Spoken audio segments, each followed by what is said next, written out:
Les organismes de ce type sont fortement soumis aux pressions de l'industrie. Ceci explique cela. Ils ne s'expriment publiquement sur un problème que lorsque les preuves sont vraiment accablantes et que les études sur le sujet sont si nombreuses qu'ils ne peuvent plus garder le silence. Sans quoi, ce serait le scandale. Si vous demandiez aux gens dans la rue, seriez-vous d'accord pour que l'OMS soit financée par une compagnie aérienne, un fabricant de nourriture industrielle ou toute autre entreprise de ce genre? Vous sentiriez-vous réellement en confiance? Ils seraient sans doute horrifiés. C'est pourtant bien ce qui se passe en ce moment. Ce sont des versements volontaires qui proviennent essentiellement d'États, mais aussi souvent d'institutions privées, comme la Fondation Gates, et de l'industrie pharmaceutique. Et à nos yeux, c'est très problématique, parce que les États, les fondations et surtout les groupes pharmaceutiques ont leur propre agenda. Ils suivent leurs propres objectifs. Ils influencent, voire manipulent les choix de l'Organisation mondiale de la santé.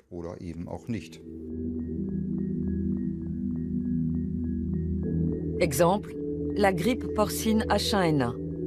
L'OMS a déclaré la pandémie en 2009, une décision contestée, tout comme les médicaments préconisés à l'époque.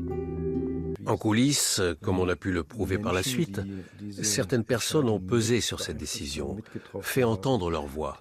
Et c'était des salariés d'entreprises privées. Cette influence peut aussi s'exercer indirectement, par le biais des gouvernements, qui défendent les intérêts de sociétés domiciliées sur leur territoire. En septembre 2016, il apparaît clairement que les responsables politiques font pression sur l'OMS et ses commissions pour soutenir leurs économies nationales. En France, le Roundup est le premier polluant de nos rivières.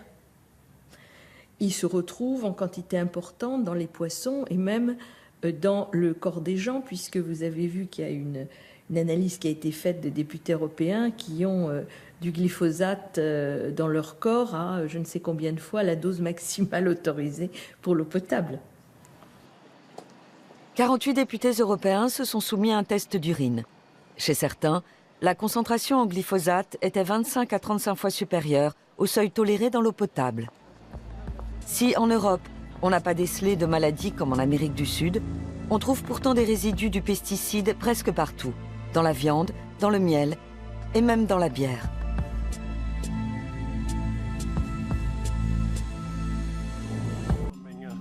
En mars 2015, l'Agence de recherche sur le cancer de l'OMS reconnaît que le glyphosate est probablement cancérigène.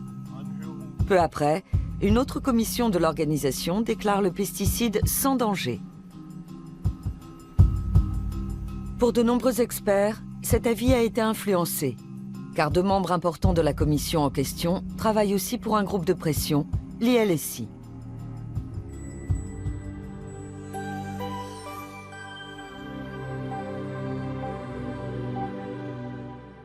Quelques jours après la publication de l'avis, le journal anglais The Guardian révèle que l'ILSI a reçu plus d'1 million de dollars de Monsanto et d'un lobby.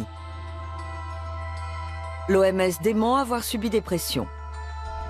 On ne souhaite pas nous en dire plus sur le glyphosate. Genève. Une fois encore, des membres de l'ONG Independent WHO manifestent devant l'entrée principale de l'OMS. La sociologue Alison Katz a travaillé 18 ans pour l'organisation genevoise. En 2017, ça fera 10 ans qu'on manifeste ici, tous les jours ouvrés, de 8h à 18h. Alison Katz en est persuadée. On ne peut pas croire aux déclarations de l'OMS sur Fukushima et Tchernobyl. Les conséquences sanitaires de Tchernobyl ou d'autres activités nucléaires, qu'elles soient militaires ou industrielles, ne sont pas connues de l'opinion publique, parce qu'elles ont été dissimulées par les plus hautes instances institutionnelles et internationales. La raison en est que toute information sur les effets négatifs de ces activités constitue une menace importante pour l'industrie nucléaire.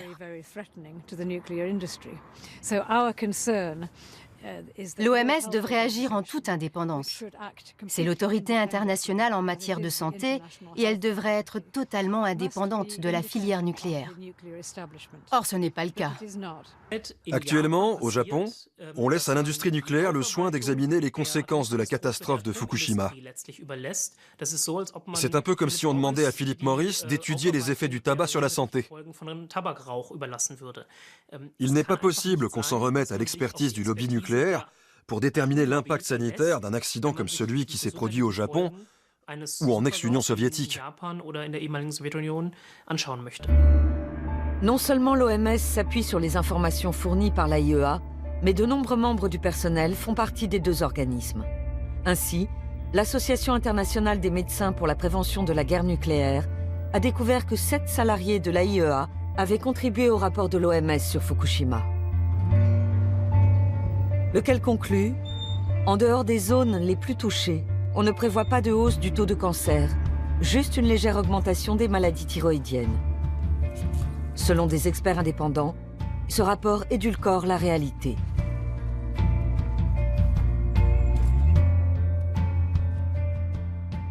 Est-il possible de prendre une décision autonome quand un groupe pharmaceutique donne pour 30 millions de dollars de médicaments et qu'ensuite, la fondation de ce même groupe fait des dons en nature d'une valeur de 10 millions de dollars?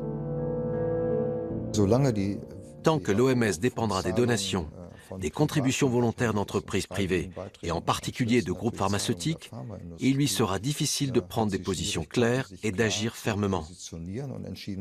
Or, c'est absolument indispensable, parce que de nombreuses maladies dans le monde peuvent être évitées. Il serait donc primordial qu'elle soit une structure indépendante.